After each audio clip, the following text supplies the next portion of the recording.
I found out that I passed the NCLEX, and oh my goodness, what a moment of relief.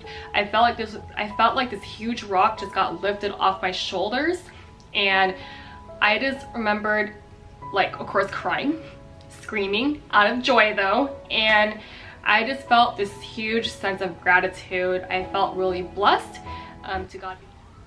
Hey guys, it's Michelle. Welcome back to my channel.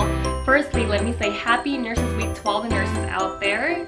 It is our week to celebrate all of our accomplishments and all of our hard work that we do as nurses. So happy Nurses Week to us. Happy Nurses Week to all my co-workers and all my co-nurses, and even to the nursing students who are aspiring to become nurses. Happy Nurses Week to you too as well. So this video is part one of my nursing series. So this video will focus on my nursing journey, my personal nursing journey from nursing school to NCLEX, okay? So I know everyone's nursing journey is unique, so I'll be talking about mine specifically and what I had to do, what I had to go through in order to become a nurse.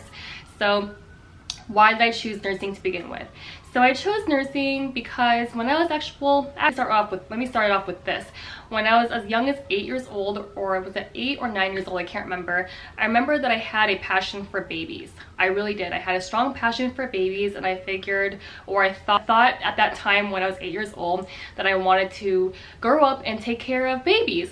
So I had a family member tell me, why don't you consider becoming a pediatrician when you get older? So I figured, oh, okay, cool, pediatrician, become a doctor for babies. And then when I went into high school, I learned how many years it takes to become a doctor, and especially a pediatrician. I was like, 4 years of medical school and then 4 years of residency plus extra years on top of that to become a pediatrician.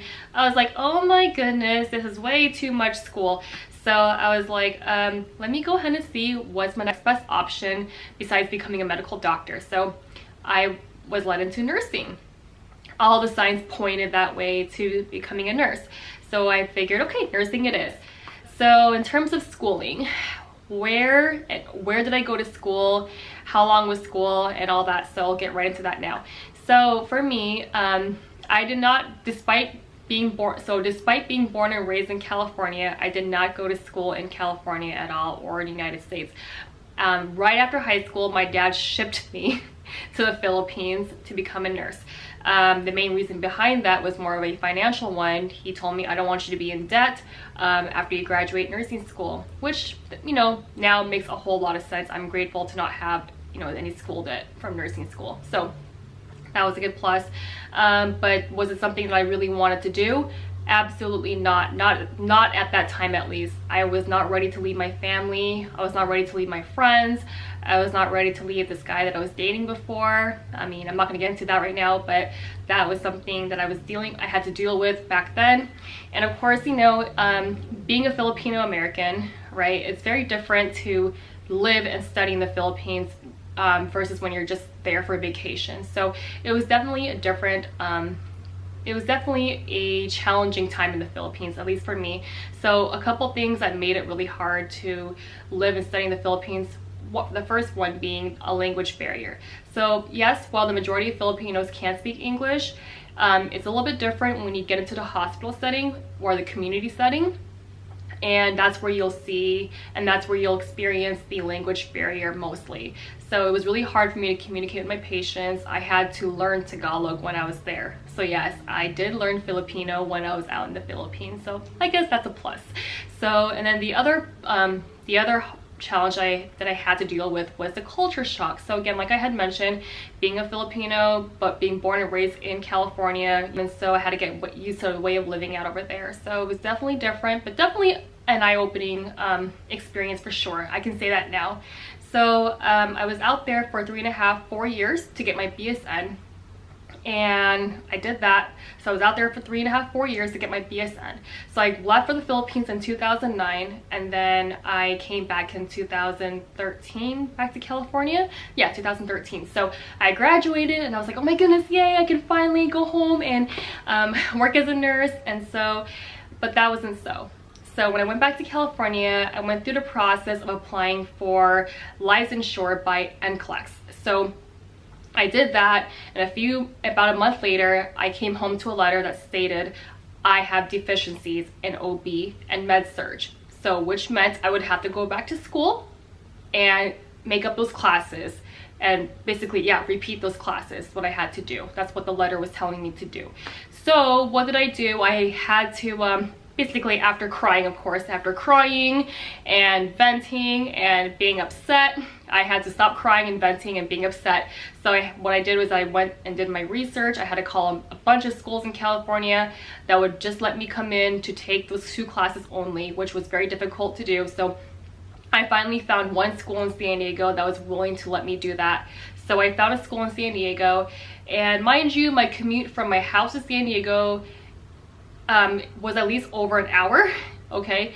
More than an hour in the morning, of course, with all the traffic. So I was doing a lot of commuting back and forth from home to school, and of course to the clinicals in San Diego and then back. So a lot of driving was involved, and so I was studying and driving and going to work at the same time. So where did I fit in any sleep or social life? I don't know. But I mean, I did, but how? I don't know. Anyway, so that's what happened. And so eventually what I did was that I knew that I knew that I was eligible to take the NCLEX for a different state. So after doing some research, I chose Hawaii. Aloha. So anyway, I applied for licensure by NCLEX in Hawaii. So Hawaii gave me the eligibility letter to go ahead and take the NCLEX. So I did that. I scheduled my test date, and I scheduled my test date for August of 2014. Yeah, August 2014 is when I scheduled my test date. So, and the test date was very inconvenient only because it was around the same time of all my midterms for school. So I was studying for midterms, studying for the NCLEX, and I was trying to work, and I was just trying to live a little bit, okay? So it was really, really difficult to be doing all of that. And so I remembered all the sleepless nights. I remember all the sleepless nights, all the crying, and the just remembered all of that, the crap. So it was definitely a lot of sacrifice that I had to put in to become a nurse. So anyway, test date.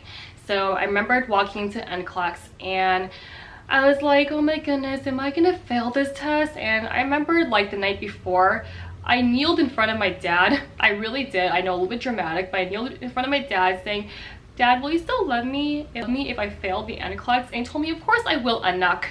Of course I will. Well, what makes you ask that? And so because I really, really had this fearful spirit within me, I was just so scared of failing the NCLEX. There was like nothing more that I wanted than to just pass the NCLEX the first time around. So anyway, so I took the NCLEX. I walked out of there thinking I failed the test. It was such a difficult exam. And so I walked out thinking I failed. 4 days later, I found out that I passed the NCLEX, and oh my goodness, what a moment of relief. I felt like this huge rock just got lifted off my shoulders, and I just remembered, like, of course, crying, screaming out of joy though, and I just felt this huge sense of gratitude. I felt really blessed. To God be the glory on this one, for sure. And so I felt really, really blessed for one, having passed the NCLEX, and then two, being surrounded by a lot of supportive people, friends, and family. So I'm grateful for all the support that I received before, during, and after the NCLEX. So that is my story. And after I passed the NCLEX, I still had to finish up with schooling in San Diego, which I did. So after I had passed the NCLEX, I received my license for Hawaii. Then I finished school in California in early of January of 2015, I want to say. Yeah. And then basically what happened was that I went ahead and applied for licensure in California by endorsement now. So in order for me to have fulfilled the requirements that California BRN was asking me to do, I had to show them my Hawaii license, and I showed them proof that I completed all those classes that they wanted me to take, like the OB and med-surg and all that stuff.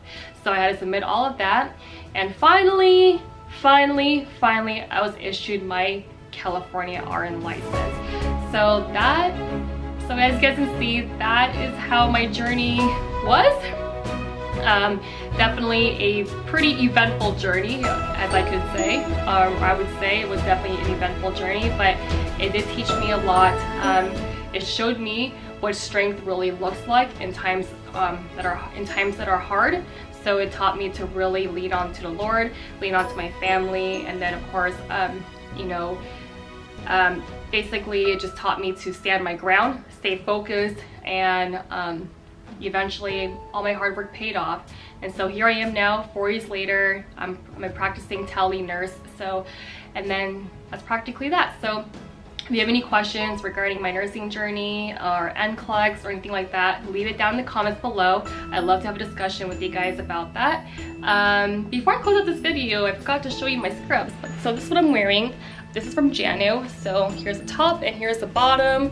So basically it has a zipper on the ankle area, which you can zip up or zip down. I have my compression socks on. That's very needed, or these compression socks are vital for 12-hour shifts. And I just love how these scrubs look and feel. They feel very flattering, and they're comfortable. So anyway, and that's practically my nursing journey in a nutshell. So if you have any questions, again, leave it down in the comments below. I'd love to talk with you guys about it. If not, I'll see you in part 2. See you guys later. Bye.